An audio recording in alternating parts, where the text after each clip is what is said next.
Libra. It's umomgtarot, and this is your someone secretly talking about you tarot card reading. Alright, here we go, Libra. We're just going to go ahead with the astrology reading cards, and then we're going to pull an archetype card followed by a tarot spread, and we'll see what the cards have to say. And as you guys know, all of the decks that I use are in a link to them is in the description. I'm using the astrology reading cards, Oceanic Tarot, and the archetype cards. So there she go right there. Here's your first card. Alright, we got Scorpio energy, Libra. I feel like sister, cousin sign. Like there's some, just because you guys cusp together, lots of Libras out here identifying as Scorpios, lots of Scorpios identifying as Libras. The energy is intense, masterful, thoughtful, and magnetically charming, but also secretive and possessive. They hold on to their own, you know. And then we have Leo energy. We had a Leo in your life. Can't help but, you know, be out here talking about you. Right? The energy is flamboyant, dramatic, proud, and passionate. It focuses on the importance of self-belief. So between Scorpio and Leo, we're seeing some intense energy, no? Zoom out a little bit so you guys can't. Sorry. Alright, let's play your last card. And that is the Gemini, an air sign. So we got water, fire, and now air. The energy is communicative, mischievous, lively, witty, and informative. Stimulating exchange is possible. I like it. I like it. You guys have a mix, you know? You have a nice little mix. This person could be talking about you in a very Scorpio-like way, which you would believe is very creative, very deep, very intense, passionate, sure, passionate, especially sitting next to Leo, passionate for sure. But this person could be very much connected to their ego, letting their ego take control, which I don't necessarily love, but we'll get into it with this archetype card. And then we have Gemini, who is usually very good at conversationally, usually very persuasive, and they use that to their advantage.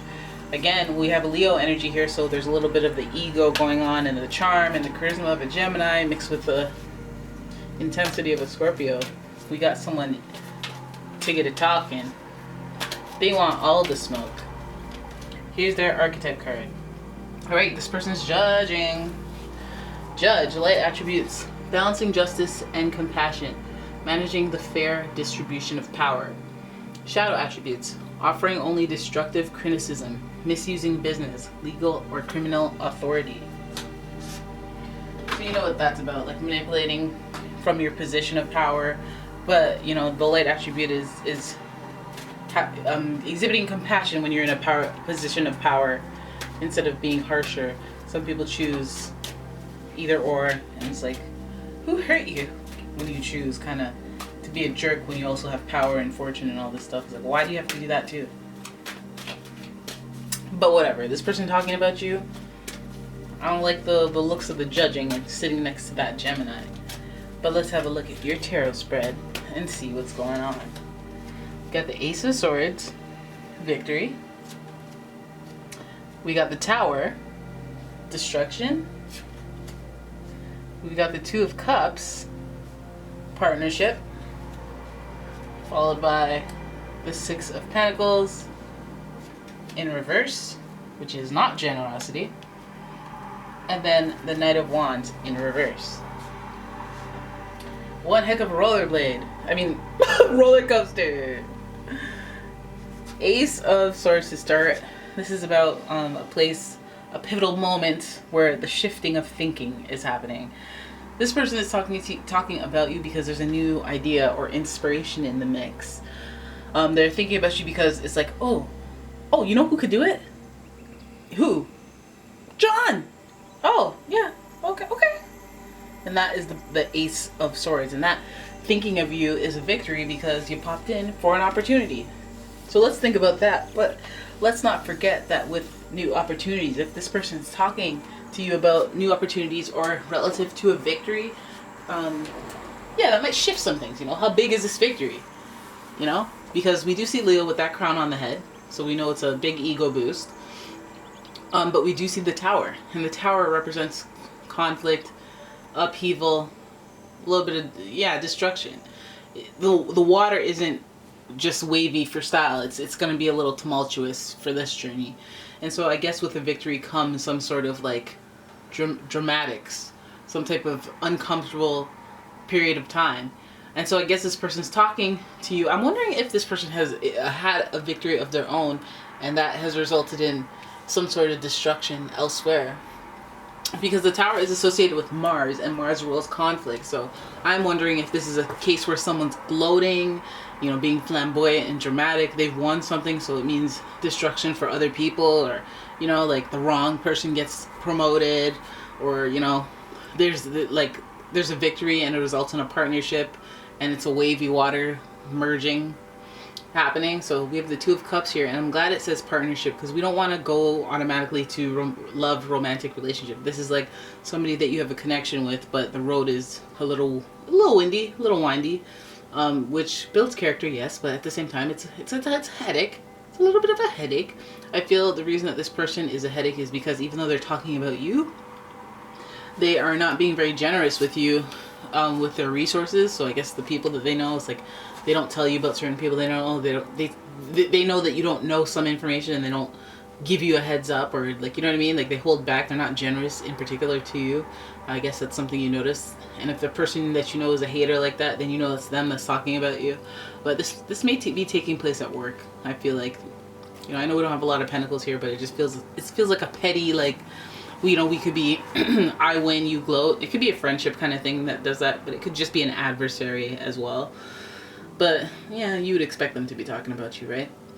We have the Knight of Wands here. This is activity. This is a person who has the energy to take action and do stuff. I feel like this person is doing too much. They're doing the most. They're actually taking action on things that they're talking about. So I wonder what that means. They just add some conflict. I mean, this is Wands. This is more fire. Every time we have fire in this reading, we have the egos out of control a little bit. Flamboyant, dramatic, proud, and passionate. But we're talking about who's talking about you. So it's like, okay, well, you're going to be all flamboyant about it? Really? You're going to talk about me and be flamboyant? You're going to use your arms? Really? You're going to be all passionate? What are you talking about? Then we see victory, and we see destruction. So it's like, I don't really trust what you have to say. We have Gemini, who is known to, if we're talking about people, it's a little gossipy. It's stimulating fun exchange. So if they're talking, they're probably laughing about you. I'm sorry, I have to say it. There's some judging here, you know. I mean, I know that the light attributes and the dark attributes are subject to whatever, but, you know, destructive criticism is gossipy. It is judgy. It is tumultuous. All right, and that Knight of Wands energy, you're not the prime suspect of gossip, but you're the one who like pushes that rumor around. You know, the Knight of Wands is off for their own agenda. He's in reverse, and that's why I say it, because normally he's just very productive and very like leader born and leader in training type vibe. But this person is talking about you. They're being petty. It seems like they're laughing. They're adding obstacles where they can to you. I don't like that, you know, but they could be devious. They could be secretive. They could be possessive. They could be shutting down opportunities for you because a power struggle. We have that crown. We do have that crown, and we do have a victory. So, you know, the ego could be boosted.